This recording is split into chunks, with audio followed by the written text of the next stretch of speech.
I've been in the recording industry for a very long time. An independent recording artist, been overseas, worked with people around the world. I do internet radio, been doing that a couple of years. I work with a station in Ireland. Uh, Podcasting, my account is probably a decade old. I haven't used it in about 4 years, but I'm registered with a podcast registry. Matter of fact, I'm registered with two podcast registries. So when I podcast, it's automatically syndicated. You see? Because my podcast has a RSS feed. RSS feed. I asked your friend about an RSS feed, and your friend didn't know what that was. But yet, that person swears that that person is the expert or knows something about podcasts. Now, there's no law against calling your show a podcast. Anybody can call their show a podcast and not go to jail. And because of that, there's a lot of fake podcasts out there. But if you look at the word podcast, it's a compound word. It's the word pod, and it's also the word cast. Sorry about that. My dog voice is in the background, my little dog. But anyway, pod. Peas in the pod. Pod, P-O-D. People don't know what the word pod means, I guess. But anybody can call their show a podcast. And if the show is successful, who cares? But the only reason people call their show a podcast is because it's a buzzword. And podcasts are very popular. So if you're trying to be popular, you're trying to stay relevant, you're grasping for straws, and you will call your show desperately you would call your show a podcast as a desperate measure to remain relevant. Terrestrial radio is becoming very, very irrelevant. So you have people who normally would be on terrestrial radio jumping ship or getting side contracts to do podcasts. Now,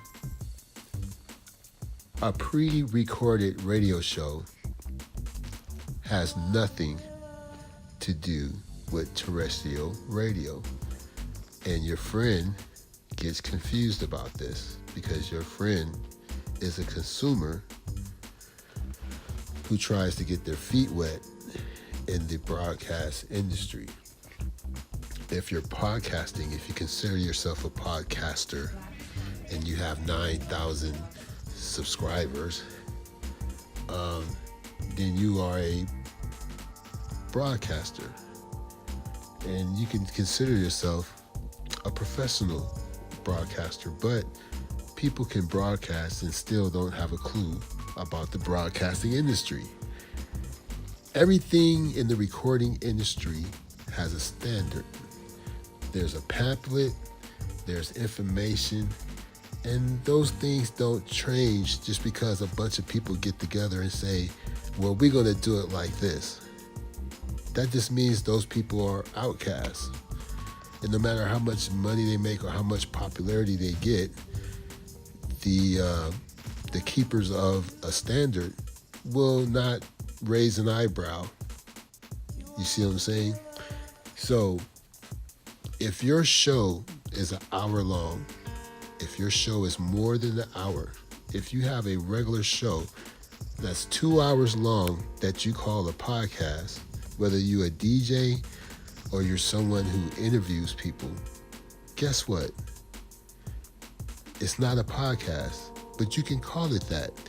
There's no army or secret service or police force that's going to show up at your show and shut you down. There's no FCC fine you're going to get because you call your show a podcast. It's just that people who knows the standard, who's been doing this for years, and even new people who like to follow standards, they would just go, that's interesting that they call the show a podcast. But let's look into the word pod.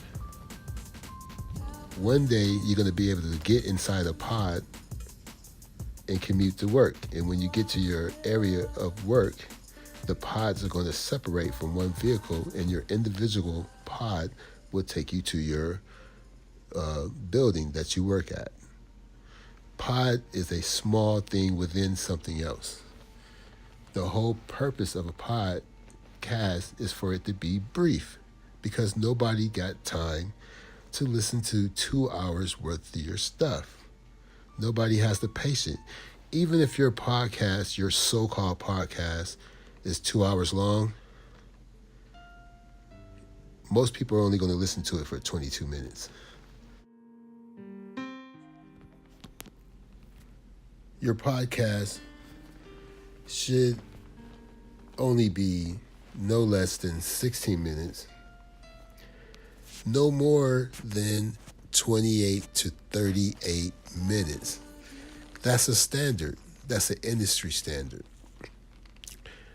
If you only podcast once a week, we might let you slide on 45 minutes. But if you podcast daily, we don't want to hear more than 16 to, we don't want to hear, but the standard is no more than 28 to 38 minutes. And the reason for that is based on the average time it takes for someone to commute or wait in a waiting room. And it allows you to be able to listen to more than one show. A podcast is a consideration for other people and a consideration for people's time. There's documents for this, but most people don't read and don't do research. That's why, even though they call their podcast a podcast, it's not officially a podcast. If your so-called podcast is on YouTube, guess what? It's not a podcast. You can record a podcast and stream it on YouTube, but because it's a stream, it's not a podcast. It's a stream of a podcast. A podcast can be subscribed to, and you subscribe to a podcast by its RSS feed. Any podcaster who's serious about podcasting would know that. A RSS feed is very important for any form of media. Also, there's no such thing as a streaming podcast. Now, you can download the podcast to listen to later, or you can subscribe to the feed, and guess what? The podcast comes to you. You don't come to it. If you have to go to it, it's not a podcast. Like I said, a pre-recorded radio show will last an hour to 2 to 3 to 4 hours because it's radio. If there was a 2-hour podcast, you wouldn't need pre-recorded radio shows, and that has nothing to do with terrestrial radio broadcasts. Thank you.